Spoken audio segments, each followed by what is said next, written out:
Vampire myths and their dark truth.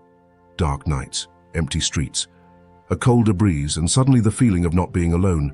Vampires, zombies, restless souls. We love them in movies, fear them when we are half asleep. But where do these figures really come from? Is there a kernel of truth in, let's start with the most famous of all night creatures, the vampire? The year is 1732, a remote village in the southeast of the Habsburg Empire. Two women die under mysterious circumstances. Shortly afterwards, several residents with similar symptoms follow. The suspicion? Something dark is going on here. The imperial field surgeon Johann Flukinger is sent to get to the bottom of the incidents. He has the bodies dug up and finds something astonishing. The bodies look unusually fresh, hardly decayed. Reddish fluids leak out of the corners of the mouth. Fingernails and hair look longer than when they die. Flukinger is convinced this is not natural decomposition. His report spread quickly. What was intended as an enlightenment ignites a blazing fire. All of Europe is gripped by a regular vampire panic. People suddenly believe in the undead returning from the grave again. Today, we know that many of the phenomena described can be explained scientifically. Corpses underground decompose more slowly. Gases in the body can cause strange noises. Dried skin retracts, making hair and nails appear longer.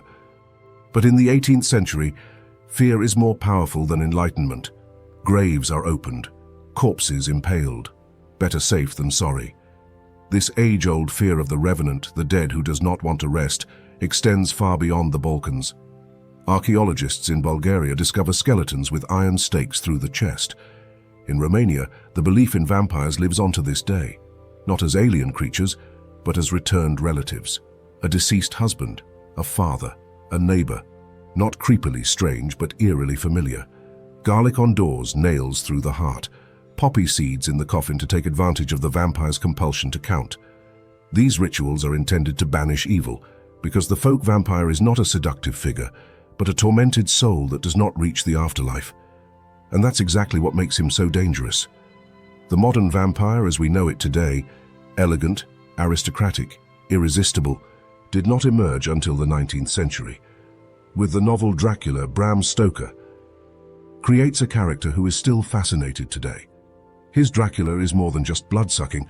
It is a symbol of suppressed desire, exotic danger, and dark temptation. Stoker is inspired by the Wallachian prince Vlad III, known as Dracula, which means son of the dragon. A man notorious for his cruelty, the perfect backdrop for an undead aristocrat plunging London into chaos. Over time, the bogeyman becomes a style icon. The vampire becomes part of pop culture. From Dracula to Interview with a Vampire to the glittering version in Twilight. Sometimes deadly, sometimes tragic, sometimes teen heartthrob.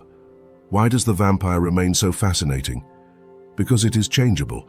He is not created like a zombie, not sewn together like Frankenstein's creature. He's just there, a creature that can always be reinvented. And that's exactly why one thing remains true to this day. Vampires never really die. Pale skin, empty eyes, shuffling gait. Zombies are an integral part of horror films, and yet there is much more to them than just Hollywood horror. In the year 1968, George A. Romero sets a new era in motion with The Night of the Living Dead. The modern zombie is born, hungry, willis, and always on the hunt. But where does this myth actually come from? The roots of the zombie belief go back deep. To West Africa, where words like Zumbi refer to a spirit of the dead, or Nzambi, to a divine power. From an early age, there is a fear that souls will be stolen and placed in a state of eternal bondage. This fear accompanies many people when they are forcibly abducted from the Loango coast in the 17th century. 2 million people end up as slaves on the plantations of the Caribbean, especially in Saint-Domingue, today's Haiti. They bring their faith with them, the West African Vodun. Under colonial pressure, it merged with Catholic elements and became what we call voodoo today, a faith that wants good, but can also bring terror. Voodoo priests are considered powerful. They are supposed to be able to bring the dead back to life, but not as free people, but as tools without a will.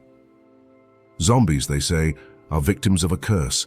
With a powder from the poison of the pufferfish, they are given apparent death. Rigidity, breathlessness, heartbeat hardly measurable. The environment believes in death and buries the victim. But a short time later it is dug up, revived, and made compliant with drugs. A living body, without a soul of their own, a fate that seems even more cruel than death itself. And yet this myth also holds strength.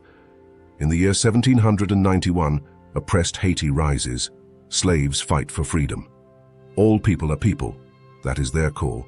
They win, and founds the first black republic in the world. In the years that followed, legends about invincible fighters emerged, immortal, irresistible. The zombie becomes a symbol of resistance, and the belief in voodoo remains alive. In the year 2003, it is officially recognized as a religion, but the West tells a different story. In the year 1928, an American named William Seabrook travels to Haiti. He writes down his observations and thus creates the first English description of the zombie. Hollywood is getting hellish. 4 years later, White Zombie was released. A plantation owner wants to turn a woman into a will-less servant with voodoo. Cinema has a new character, the zombie, but the original meaning, an image of exploitation and loss of freedom, is fading. Instead, they now march brainlessly across screens and screens. They eat, they destroy, nothing more. What was once a mirror of history has become a caricature. But not only zombies speak through our imaginations. Ghosts are also omnipresent. They have no body, only the soul remains. In Germany, about 1 in 15 people believes in their existence. This is also the case with a night watchman in Lower Austria, to whom the dog maiden appears one night, a mysterious figure with a human form and an animal face. Fear, yes, but also a strange force. Behind the haunting is an old legend. 2 brothers, a deadly fighter, a child with a dog's face born of guilt. Anyone who sees it, it is said, will soon lose a loved one.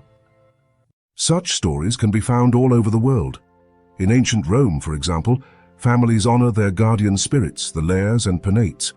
Senator Pliny also reports of a house that is haunted. Chain noises, shadows, restlessness. In Mexico, on the other hand, the ghosts are celebrated. At Dia de Muertos, the deceased return for one night.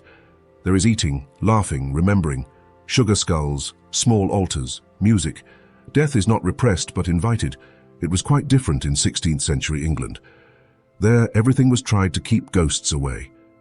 In caves like Creswell Crags, people carve strange characters in the walls, protective symbols against evil. Some form boxes in which demons are to be caught. Objects, animals, even bones, everything is used to protect themselves. Because in a world without medicine, without security, a disaster can destroy everything. Such signs provide support, even if their effect has never been established.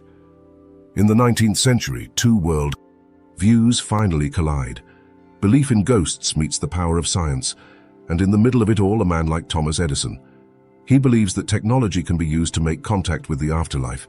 His so-called ghost radio remains unsuccessful, but the desire to find answers lives on. Whether it's vampires, zombies, or ghosts, there's a touch of truth behind every legend, an experience, a trauma, a hope. These stories frighten us, but they also comfort. They connect us to the past and remind us of what it means to be human. If you've taken this journey through the darkness between myth and truth, then leave a like now. Subscribe to the Sepia-Index free of charge, of course, for more stories that get under your skin. And write me in the comments, what do you think? Is there more to these legends than we think? Thank you for being there. See you soon in the shadow of history.